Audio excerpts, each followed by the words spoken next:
السلام علیکم، کیسے ہیں آپ سب؟ امید کرتی ہوں آپ سب لوگ خیریت سے ہوں گے۔ آج جو میں اپنی ویڈیو میں آپ لوگوں کو بتاؤں گی وہ ہے تقدیر کے بارے میں کہ تقدیر کیا ہے، تقدیر کا ثبوت، تقدیر کے انکار کا حکم اور تقدیر کے متعلق بحث کرنا منع کیوں ہے، تقدیر پر ایمان کے فوائد۔ اگر آپ کو یہ سب جاننا ہے تو میری ویڈیو کو اینڈ تک دیکھیں۔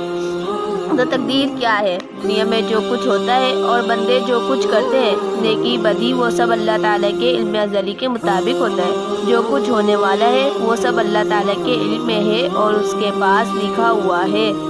تقدیر کا ثبوت۔ تقدیر کا ثبوت قرآن و حدیث میں موجود ہے، جیسا کہ اس آیت مبارکہ میں ہے اِنَّ كُلَّ شَيْءٍ خَلَقْنَاهُ بِقَدَرٍ، یعنی ترجمہ کنز ایمان، بے شک ہم نے ہر چیز ایک اندازے سے پیدا فرمائی۔ حضور اکرم سید عالم صلی اللہ تعالیٰ علیہ وآلہ وسلم سے ایمان کے متعلق پوچھنے والے کے جواب میں 6 چیزیں ارشاد فرمائی۔ اللہ عز و جل، فرشتوں، اللہ عز و جل کے نازل کردہ کتابوں، رسولوں، قیامت کے دن اور اچھی یا بری تقدیر کا اللہ عز و جل کی طرف سے ہونے پر ایمان لانا۔ تقدیر کے انکار کا حکم۔ تقدیر کا انکار کفر ہے۔ حضور اکرم صلی اللہ تعالیٰ علیہ وآلہ وسلم نے تقدیر کا انکار کرنے والے کو اس امت کا مجوس قرار دیا ہے۔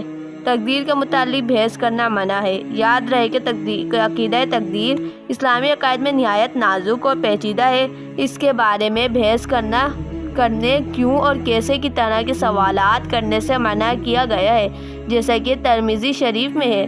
حضرت سیدنا ابو ہریرہ رضی اللہ تعالیٰ عنہ نے فرمایا کہ حضور اکرم صلی اللہ تعالیٰ علیہ وآلہ وسلم ہمارے پاس تشریف لائے، حالانکہ ہم مسئلہ تقدیر پر بحث کر رہے تھے، تو آپ صلی اللہ تعالیٰ علیہ وآلہ وسلم ناراض ہوئے، حتیٰ کہ چہرہ انور سرخ ہو گیا، گویا کہ رخسار میں انار نچوڑ دیے گئے ہیں، اور فرمایا کہ تمہیں اس کا حکم دیا گیا ہے یا میں اسی کے ساتھ تمہاری طرف بھیجا گیا ہوں؟ تم سے پہلے لوگوں نے جب اس مسئلے میں جھگڑے کیے تو ہلاک ہی ہو گئے۔ میں تم پر لازم کرتا ہوں کہ اس مسئلے میں نہ جھگڑو۔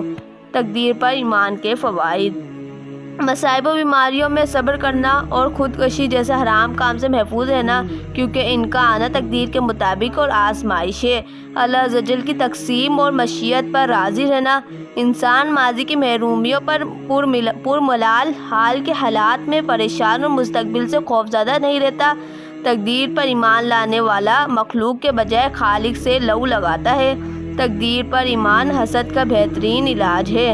اللہ عز و جل سے دعا ہے کہ ہمیں زندگی بھر اہل سنت و جماعت کے عقائد حق کا اختیار کرنے کی توفیق اور انہی پر موت عطا فرمائے۔ آمین ثم آمین۔ اگر آپ لوگوں کو ویڈیو پسند آئی تو لائک کریں، چینل کو سبسکرائب کریں اور ویڈیو کو زیادہ سے زیادہ شیئر کریں۔ خدا حافظ۔